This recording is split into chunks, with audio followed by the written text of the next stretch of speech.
Заболевание протекает бессимптомно. 34 новых случая COVID-19 зарегистрировано у студентов СВФУ.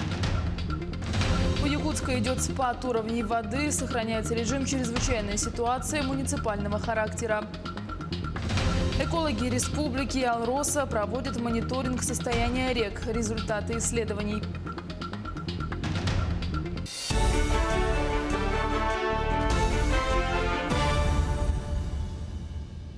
В эфире новости, в студии Юлия Великодная. За минувшие сутки в республике выявлено 63 новых случая заболевания коронавирусной инфекцией. Об этом сообщил глава Якутии Айсан Николаев. 60 случаев выявили в Якутске и по одному в Мегино-Кангаласском, Намском и Ленском районах республики. Все заболевшие получают необходимое лечение. Сегодня достаточно большое количество людей прибавилось за сутки вновь зараженных. Это 63 человека. Из них 60 город Якутск. И по одному случаю в Мегино-Кангаласском, Намском и Ленском районах. При этом, конечно, по городу Якутску цифра вроде большая, но вместе с тем 34 – это студенты СВФУ, которые были уже на обсервации именно из того общежития, в котором была у них первоначальная вспышка коронавирусной инфекции. То есть это уже как бы в ходе работ по локализации данного очага вот эти студенты тоже выявлены, все абсолютно бессимптомные. Мы надеемся, что они лечение будут получать не в условиях стационара, а амбулаторно. Вот. Но вместе с тем, конечно же, руководству университета дано мною поручение усилить противоэпидемические мероприятия для того, чтобы вот болезнь из этого одного общежития не перекинулась на другие общежития студгородка и в целом на город, чтобы не оказало в дальнейшем негативного влияния.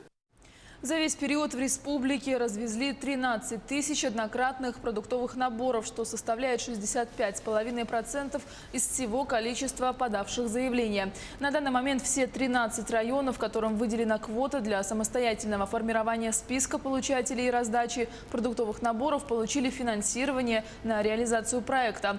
Полностью осуществили доставку продуктовых наборов Мегино-Кангаласский и Мирнинский районы. На Лене у Якутска отмечается спад уровней воды. Сохраняется режим чрезвычайная ситуация муниципального характера на территории столицы региона. Убывает вода и у населенных пунктов Табага и Кангаласы. На реке Алдан густой ледоход, у поселка Батамай Кобяйского района уровень воды на реке Березовка у одноименного населенного пункта 864 сантиметра. При допустимых 1000 сантиметров это плюс 90 сантиметров за сутки. В поселке Сангар густой ледоход. По состоянию на 16.05 на 12 часов в селе Батамай уровень воды составляет 915 сантиметров, при критическом уровне 1150 сантиметров. За 4 часа вода упала на 20 сантиметров. Наблюдается густой ледоход в 10 баллов. По поселку Сангар уровень воды составляет 753 сантиметра, при критическом уровне 1150 сантиметров. 97 сантиметров за 4 часа. Наблюдается густой ледоход 8 баллов. Угрозы подтопления населенных пунктов нет. Администрацией поселка проведены превентивные мероприятия по подготовке к паводку. Завершена работа по укреплению временного берегозащитного сооружения. При затонных явлениях возможно затопление низменных участков территории поселка Сангар. В зону возможного затопления входят 12 жилых домов, в котором проживает 33 человека, в том числе 3 детей.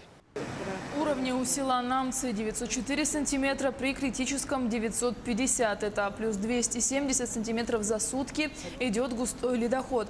Паводок сегодня разрушил гидротехническое сооружение между населенными пунктами Кысыл и Графский берег. На месте прорыва дамбы ведутся аварийно-восстановительные работы. Дежурят 4 грузовые машины, эскаватор и погрузчик. Подготовлены 2000 мешков для песка. В связи с этим жители этих населенных пунктов, проживающих в затопляемых участках села, отселили в пункт временного размещения. Скот и лошади отогнаны на безопасное возвышенное место. Во втором Хамустахском наслеге подтоплен интернат на 25 мест и размыта дорога по направлению Первый Хамустах-Едейцы. Вода начала убывать. Экологи взяли пробы на реках Мирного в зоне деятельности компании. Это регулярная процедура мониторинга водных объектов, на которых так или иначе присутствует производство компании «Алроса». Какие водоемы были исследованы, что показывают результаты и где можно с ними ознакомиться, расскажет Роман Муконин. С наступлением весеннего паводка экологические службы «Алроса» и республики выдвигаются на водные объекты для их подробного изучения.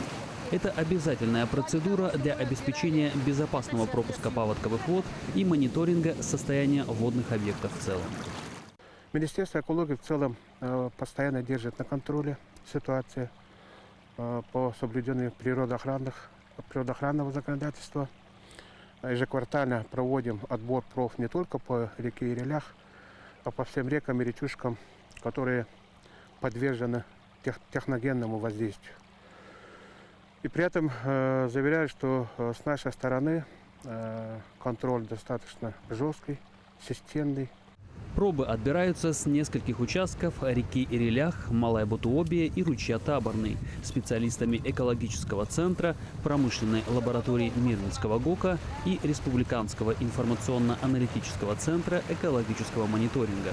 Такой контроль обеспечивает непредвзятость и максимально точный анализ. Результаты регулярных наблюдений не только лабораторного контроля, но и визуальных наблюдений показывают о том, что состояние водных объектов в принципе находится в норме. Сейчас мы наблюдаем на водных объектах наличие пены, наличие повышенной мутности, но данные явления характерны именно для данного периода прохождения паводка. Окончательные результаты исследований будут использованы экологами компании в работе, а также оформлены в виде пресс-релиза и размещены на сайте Министерства экологии и природопользования Якутии для всеобщего ознакомления общественности республики. Роман Муконин, Алексей Меркулин, телеканал «Алмазный край». В конце этого года планируется завершить строительство пристроек 31-й школе Якутска. По словам Айсена Николаева, на сегодняшний день это самая перегруженная школа в столице республики. В ней учатся 2400 детей. Трехэтажный пристрой площадью 17 тысяч квадратных метров призван снизить нагрузку, приходящуюся на школу. Будущий корпус школы рассчитан на 300 мест. Оно очень серьезно разгрузит школу, позволит ей более, скажем так, комфортных условиях давать знания нашим детям, заниматься дети смогут физкультурой в более комфортных условиях. Поэтому это очень важный проект, и мы сегодня с мэром города проговорили, чтобы город также начинал делать новые проекты таких пристроев для того, чтобы именно в центральной части города разгрузку переполненных школ, которых у нас несколько крайне заполненных. Эффективность реализации мер поддержки бизнеса на севере в условиях пандемии коронавируса обсудили на онлайн-заседании проектного офиса развития Арктики. О том, как работают преференции для бизнесменов Заполярья, какие меры поддержки еще ожидаются, знает Айсена Бурнашова. Поддержка бизнеса на фоне эпидемии коронавируса стала одной из главных задач правительства. Выплата МРОТ на сотрудника, налоговые послабления, займы и льготные кредиты, словно глоток воздуха. Но чтобы выбраться из финансовой ямы малому и среднему бизнесу Арктики, этого просто недостаточно. Бизнес-омбудсмены отмечают, меры поддержки в первую очередь требуют учета специфики регионов.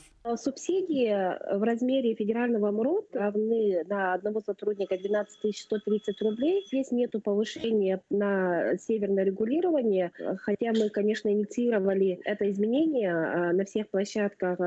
Продолжаю говорить, что нашему региону эта мера поддержки была бы очень необходима. Все-таки в северной территории большая себестоимость затрат, больше нагрузка на фонд оплаты труда, и все это, конечно, сказывается на наш бизнес. Между тем, регионы России, в том числе и Якутия, для наиболее пострадавших отраслей, таких как общепиты или сфера развлечений, приняли снижение упрощенной системы налогообложения. Есть ряд отраслей, где применяется эта пониженная ставка. Доходы снижены до 1%, доходы минус расходы снижены до 5%. При этом имущественный налог тоже для определенных отраслей тоже снижен, транспортный налог. И также, начиная через несколько дней, у нас запустится программа по прямым субсидиям для пострадавшего бизнеса. Но главным спасательным кругом для бизнеса в Арктике, по мнению спикеров, может стать сохранение налога на вмененный доход. Ведь его расчет производится не на основании реального дохода предпринимателя, а с учетом возможного. В первую очередь, потому что его очень просто начислять, во-первых. Во-вторых, потому что стоит меньше и администрировать его проще, как я знаю, со стороны Федеральной налоговой службы. Было у нас в государстве планы налог этот отменить. Сейчас мы очень сильно настаиваем, чтобы налог на вмененный доход в нашей республике и в целом, в принципе, по Дальнему Востоку оставили. Эти и другие меры позволят снять платежное бремя с бизнесменов и дадут им время для восстановления. На сегодняшний день в Якутии зарегистрировано 42 тысячи предпринимателей, и каждый из них с нетерпением ждет действенных мер по выходу из финансового застоя. Айсена Пурнашова, Джур Березкин, Якутск, Москва.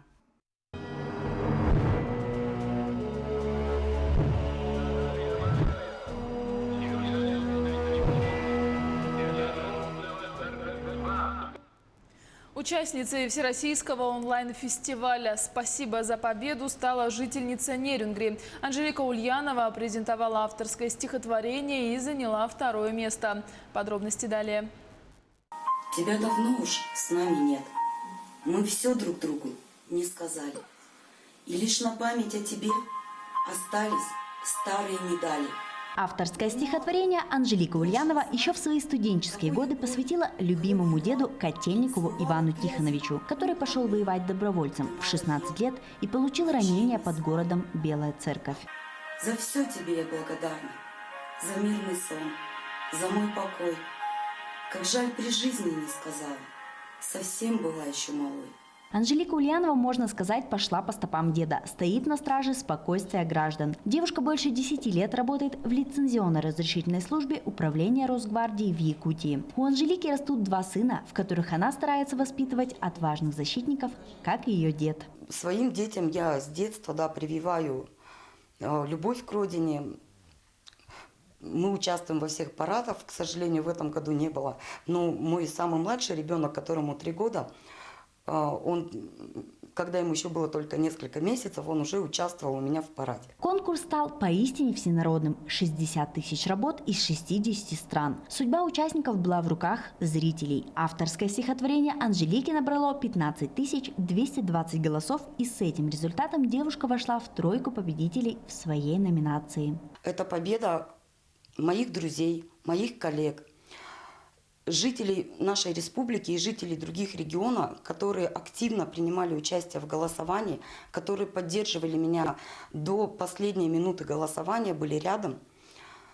В общем, я считаю, что это наша общая победа именно благодаря им. Это был особый конкурс, посвященный 75-летию Победы в Великой Отечественной войне. И работы победителей опубликованы в финальном концерте онлайн-фестиваля «Спасибо за победу». Екатерина Павлова, Вадим Барашков, Нерюнгри. Буддийский храм, расположенный недалеко от Бангкока, украсил статуи Будды масками для лица, чтобы напомнить прохожим важность средств защиты при выходе на улицу. В Таиланде с 3 апреля действует ночной комендантский час. В прошлую среду не было зарегистрировано ни одного нового случая заболевания COVID-19. За последний месяц их число постепенно сократилось. Оставайтесь с нами, мы следим за развитием событий.